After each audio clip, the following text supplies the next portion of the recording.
გამარჯობათ, მე ვარ 4G-ის ადმინის მომხმარებელი და ამ ვიდეოში გასწავლით თუ როგორ უნდა გავაკეთოთ ისე, რომ მაგალითად როდესაც გადავაყენებთ Windows და შევალთ, თქვათ Winchester-იც უგაქვთ ჩვენ დაყოფილი 3 დისკად, ახლა მაგალითად ორად ამაგნა ყოფილი 3 დისკად, ზოგჯერ ყოფილა ისეთი შემთხვევა, რომ მარტო 2 ჩანს ხოლმე აი აქ.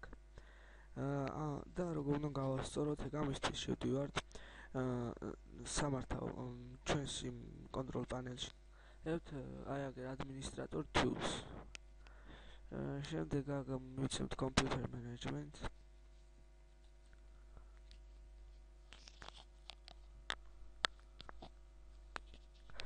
გაველოდოთ.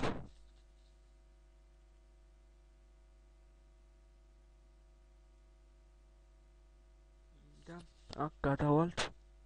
ერთ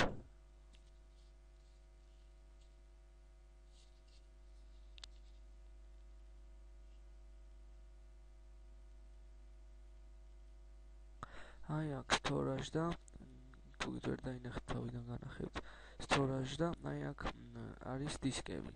აქ არის D და C. მაგალითად ახლა თქვენ თუ გაქვთ D დისკი აი აქ და აი აქ არ ჩანს, როდესაც შეხვალთ მაგ კომპიუტერში.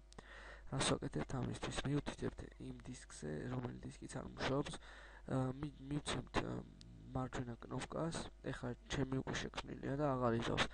მიცემთ ფორმატს, აგერ ოღონდ რაც შეგიქნება ყველაფერს წაშლის, მაგრამ აი ეს დისკი აი აქ გამოჩნდება. ეს კურსი ამით დასრულდა. თუ რაიმე შეკითხვა გექნებათ, დატოვეთ ამ მასალის კომენტარებში.